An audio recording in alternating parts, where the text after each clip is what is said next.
زمارونو نن زمونږه معاشره کې وګورئ څومره هلکان دي څومره خلک دي چې د مور او پلار قدر نه پېژني او په مختلف مصیبتونو کې مختلف مشکلاتو کې هغوی مبتلا دي د مور او پلار سره احسان کول یاد کړئ د انسان په عمر کې برکت پیدا کړي په دې سره د انسان په مال کې برکت پیدا کړي دې سړي ته پته نه شي دا رزق ماته کم ځای نه میلاویږي خو هلته به د مور او پلار سره احسان کې الله به د رزق کې برکت پیدا کوي خاص کر زمونږ معاشره کې زمونږ په دې علاقو کې په نورو کې نه هلکان د مور سره ډېر نیغېږي پلار نه بیا هم لږ څه ناڅه یره کوي ځکه پلار بیا هم لږ زوروري نارینه دی نارینه نه خلک یره کوي خو دا مور غریبه چې یا خو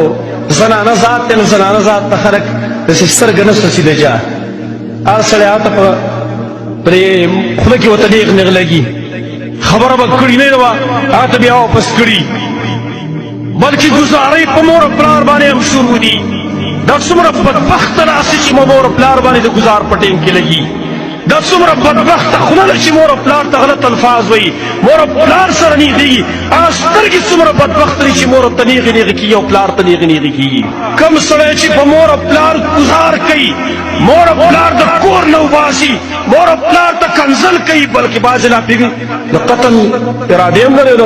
قتل ګزارونه یې پې هم کړي چې د قتل ارادې ولري د هغې به څه سزا یې اخر په دې به سزا صحیح نیکی ورسره کوه که نور څه نه وي که نه نو دعا خو ورته کوه که نه خو مور او پلار ته هم دا درخواست دی چې خپل بچي داسې تیار کړي په قرآن ورته وښیوئ حدیث ورته وښیوئ چې کم سے کم دعا خو ورته کوي که نه